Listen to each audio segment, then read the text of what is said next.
संज्ञा। ये आप पहले भी पढ़ते हुए आ रहे हैं, अब हम इसको थोड़ा और अच्छे से पढ़ेंगे। किसी व्यक्ति, वस्तु, स्थान व भाव आदि के नाम को क्या कहते हैं हम लोग? संज्ञा कहते हैं। संज्ञा किसी व्यक्ति, वस्तु, स्थान आदि के बारे में ज्ञान कराती है। संज्ञा हमें क्या बताती है कि कौन व्यक्ति है, किस स्थान पर है, कहाँ क्या उसका नाम है, इन सब चीजों के बारे में हमें संज्ञा बताती है।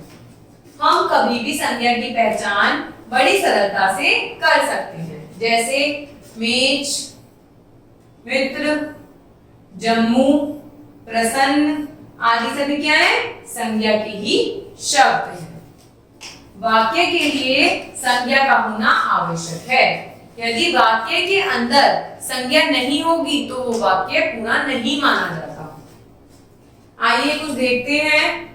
नीलम पढ़ने जा रही है। अगर हम यहाँ से नीलम को हटा दें, पढ़ने जा रही है, तो क्या ये अधूरा वाक्य नहीं लग रहा आपको? पर अगर हम जब पढ़ेंगे नीलम पढ़ने जा रही है, तो नीलम कौन हो गई इसमें? संज्ञा। पिताजी बंटी से प्रसन्न हैं। शालिनी मेज से चाकू लेकर आओ, तो कौन है इसमें? शालिनी, संज्ञा। भारत की राजधानी क्या है? दिल्ली है, तो भारत और दिल्ली क्या हो गई इसके अंदर? संज्ञा हो गई। वे दोनों कौन है? मित्र हैं, तो मित्र क्या हो गए बेटा? मित्र का मतलब हो गया संज्ञा। ये शब्द जैसे नीलम, प्रसन्न, मेज, भारत, दिल्ली, मित्र संज्ञा शब्द है। अतः वाक्यों को शुद्ध रूप से लिखने के लिए संज्ञा शब्दों का प्रयोग किया जाता है। अगर हम संज्ञा शब्द को नहीं लिखेंगे तो वो वाक्य पूरा नहीं कहलाएगा और वो वाक्य अशुद्ध हो जाएगा। तो हमें ध्यान रखना है, संज्ञा का बहुत ही महत्वपूर्ण भाग होता है हमारे वाक्य के लिए। संज्ञा का पूर्ण रूप से ज्ञान करने के लिए हमें संज्ञा के भेदों का आवश्यक ज्ञान होना चाहिए। जब तक हमें ये नहीं पता होगा कि संज्ञा के कितने पार्ट्स होते हैं, कौन कौन से पार्ट्स में संज्ञा को हम गिन सकते हैं, देख सकते हैं, तब तक शायद हम पूरी तरीके से संज्ञा को ना समझ पाए। संज्ञा के मुख्य रूप से 3 व संपूर्ण 5 भेद होते हैं। इसके मुख्य भेद पढ़ते हैं व्यक्तिवाचक, जातिवाचक और भाववाचक। जैसे प्रीति मित्र व्यक्ति के नाम है, मैदान भर स्थान के नाम है, खुश भाव का नाम है, तो ये सभी क्या है? संज्ञा। तो इनमें संज्ञा के भेद छुपे हुए हैं। आगे देखते हैं। किसी व्यक्ति, वस्तु, स्थान के भाव को नाम को हम क्या कहते हैं? संज्ञा कहते हैं। तो हम जानते हैं संज्ञा के कितने प्रकार होते हैं? 3 हमें पढ़े थे। संज्ञा के मुख्य कितने भेद होते हैं? व्यक्तिवाचक, जातिवाचक, भाववाचक। इनके अतिरिक्त कुछ विद्वान समुदायवाचक और द्रव्यवाचक संज्ञा को भी संज्ञा के अंतर नाम देते हैं। मतलब बेसिक इंपॉर्टेंट जो होते हैं 3 होते हैं, और हम 5 भी कह सकते हैं। ये और ये भी होता है, समुदायवाचक भी होता है और द्रव्यवाचक भी होता है, पर जो हमारे इंपॉर्टेंट होते हैं वो ये 3 होते हैं। हम पढ़ते हैं इनके बारे में। व्यक्तिवाचक संज्ञा कौन होती है बेटा? जिन शब्दों से किसी विशेष व्यक्ति, विशेष प्राणी, विशेष स्थान, विशेष वस्तु का पता चलता है, उन्हें हम व्यक्तिवाचक संज्ञा कहते हैं।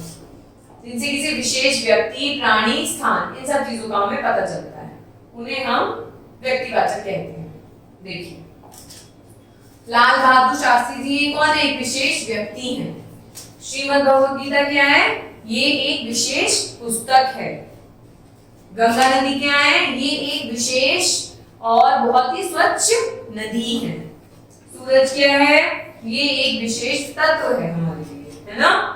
तो इन चित्रों को आपने देखा, तो लाल बहादुर शास्त्री विशेष व्यक्ति हैं, गंगा नदी विशेष नदी है, श्रीमद् भगवद गीता विशेष पुस्तक है, सूरज विशेष प्रकार का पुंज है। अतः ये सभी व्यक्तिवाचक संज्ञा कहलाएंगे, क्योंकि इसमें व्यक्ति, विशेष, पुस्तक, वस्तु की बात की गई है। अब हम पढ़ते हैं जातिवाचक संज्ञा के बारे में। बच्चा छत पर गुब्बारों से खेल रहा है। इस उदाहरण में बच्चा, छत और गुब्बारे किसी विशेष व्यक्ति, स्थान या वस्तु को नहीं बता रहे, बल्कि इनकी पूरी जाति के बारे में बता रहे हैं। वही बच्चा कोई भी हो सकता है, छत किसी की भी हो सकती है, गुब्बारे बहुत सारे हो सकते हैं, कोई सी भी कलर के हो सकते हैं। ये कोई विशेष नाम नहीं बता रहे, जैसे लास्ट में विशेष नाम बताया था सूरज, गंगा, नदी, किसी का एग्जैक्ट नाम नहीं है, प्रॉपर कोई भी हो सकता है। जिस संज्ञा शब्द से एक ही प्रकार के सभी प्राणियों, वस्तुओं या स्थानों का पता चलता है उसे जातिवाचक संज्ञा कहते हैं। उदाहरण देखिए, जैसे इमारत, कोई सी भी इमारत हो सकती है, तो फूल गेंदे का हो सकता है, कमल का हो सकता है, मेज लकड़ी की हो सकती है, स्टील की हो सकती है, कैसी भी हो सकती है बेटा। पुस्तक कोई सी भी हो सकती है, पुस्तक लिखा है इसमें, और व्यक्तिवाचक में क्या लिखा था, श्रीमद् भगवद गीता, तो एक विशेष पुस्तक हो गई, पर इसमें कोई सी भी पुस्तक हो सकती है।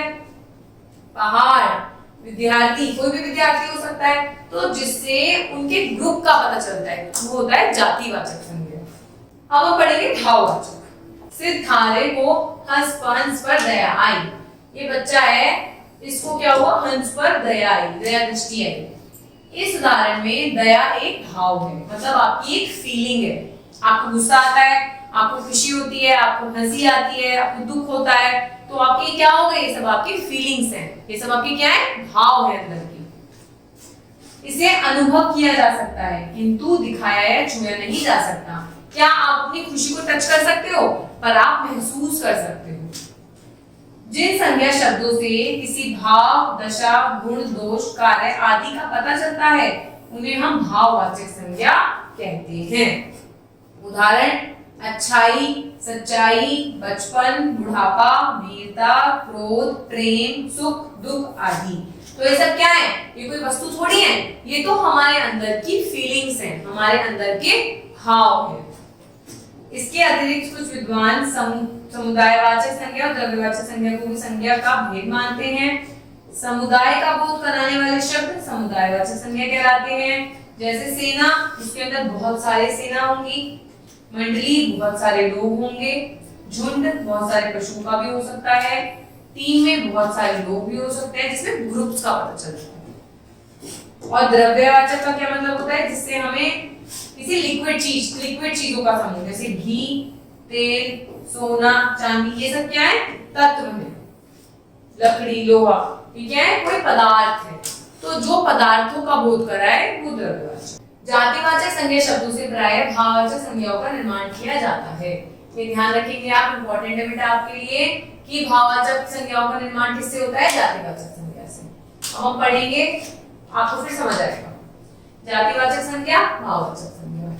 बूढ़ा जाति हो गई, बुढ़ापा भाव हो गया, लड़का लड़कापन, मित्र मित्रता, बच्चा बचपन, मनुष्य मनुष्यता, पशु पशुता, शिशु शैशव। तो क्या हो गया, ये जो भी जातियां हैं, ये जो भी जाति का बोध कराती है संज्ञा, उनसे ही भाव की उत्पत्ति होती है। अब हम देखेंगे सर्वनाम से भाववाचक कैसे बनते हैं। पराया परायापन, मम ममता, अपना अपनापन, सर्व सर्वस्व, निज निजत्व मतलब किसी को अपना मानना, स्व मतलब अपनी स्वत्व मतलब अपनी चीजों का ध्यान रखना, विशेषण हमने आपको पढ़ाए थे, किसी चीज की विशेषता को व्यक्त करने वाले, जैसे अच्छा होता है कोई तो अच्छाई, प्यासा प्यास, सफल सफलता। तो अब हम देख रहे हैं कि भाववाचक कितने तरीके से बन सकता है। सफेद सफेदी, मीठा मिठास, ये सब क्या है, भाव है। उदार उदारता, हरा हरियाली, गंदा गंदगी, खट्टा खटास, सुंदर सुंदरता, मैला मैल। तो आप देख पा रहे हैं कि किस तरीके से हमने अपने सारी संज्ञाओं को भाव में बदल पा रहे हैं हम लोग। अब हम क्रियाओं को, जो भी हम क्रियाएं करते हैं वो भाव में कैसे चेंज होती हैं। जैसे हम हंसते हैं तो उसे हम क्या कहेंगे, हंसी, लूटना लूट, खेलते हैं तो उसको क्या कहेंगे हम, खेल, लिखना लेख, बहना बहाव, कोई चीज बह गई तो उसे भाव में कैसे कहेंगे, बहाव हो रहा है। चलना, चाल, थकना, थकावट या फिर थकन। आप ये तो नहीं कहते हम थकना हो गए हैं, आप कहते हैं हमें थकावट हो रही है। मिलना, मेल, पूजना, पूजा, रहना सहना, रहन सहन, गिरना, गिरावट। अब आप ये थोड़ी कहते हैं कि सोना गिर रहा है, सोने में गिरावट हो रही है, तो क्या हो गया, ये भाव हो गया। देखना भालना, देखभाल, छटपटाना, छटपटाहट, पढ़ना, पढ़ाई। तो इस तरीके से हमने इस चैप्टर में देखा कि संज्ञा क्या होती है, संज्ञा के कितने अंग होते हैं, संज्ञा के कितने भेद होते हैं और सब संज्ञाओं से हम भाववाचक संज्ञा को कैसे बनाते हैं। धन्यवाद।